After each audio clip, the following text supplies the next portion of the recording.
What's up everyone, this is Manny from Low-Tech, and the 351ELEC team has released version 2.0 to the public. So in this video we're going to briefly talk about 351ELEC as an OS and what it is if you're not familiar with it. We're going to talk about what version 2.0 brings as far as improvements to the OS, and then we're going to review some gameplay and see if there's any improvements in performance in emulation, especially in these harder to run consoles. We'll be looking at Nintendo 64, Nintendo DS, PlayStation 1, PSP, and Dreamcast. If you're not familiar with 351ELEC, it is one of a handful of OSs that are designed for these handheld devices. A few of them that I know are ArcOS, Batocera, EMUELEC, and the 351ELEC. There are other ones, these are the ones I'm the most familiar with. 351ELEC is designed to give you an EMUELEC experience, which is the stock OS that comes on this device. But it is more optimized and pre-configured. Most of the tweaks that you would need to do in your emulators is already done for you. 351ELEC is a good choice for those that do not have maybe the advanced knowledge of emulation, the knowledge of how to use the advanced settings, the advanced tweaks, and all the different settings that there are. There are a lot of them. This takes away a lot of that work with everything being pre-configured for you. So if you're not as experienced in it, this is a solid option for you to get going right out of the box. What I love about 351ELEC is that it takes a lot of RetroArch settings and condenses them down into a lot simpler, easier menu system. Version 2 of 351ELEC updated its kernel, it updated the core platform, it improved the build options, it was updated to the latest emulation station, updated to the latest PP/SSPP version.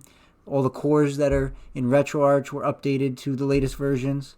And there's about 300 other things that were improved or updated in version 2 of 351ELEC. If you want a real comprehensive overview of version 2, head over to Russ's channel at Retro Game Corps, and he does a great job going in depth with all these retro gaming handhelds. The biggest question for me, however, when this was released was, will this give me better performance in the harder to run consoles? And that's what we're here to find out. And that's what we're going to see in the gameplay. We're going to run through the gameplay, and then I'll give a conclusion of my findings, and then we'll wrap up this video. Before we get into the gameplay, if you enjoy the video, don't forget to hit that like and subscribe button so you don't miss out on all of this emulation goodness. Also, you can follow the channel on social media. I'll leave links in the description. Now, let's get into some emulation on the RG351P on 351ELEC.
So I chose harder to run games on purpose to see if there was noticeable improvements to those harder to run games, especially in the frame rates, or if they'll even run at all. Unfortunately, there was no distinguishable improvement in 351ELEC versus Arc OS. However, 351ELEC is still a great OS for this device, especially for those looking for an ease of use, easy to install, easy to get going device. This OS is definitely one that should be considered.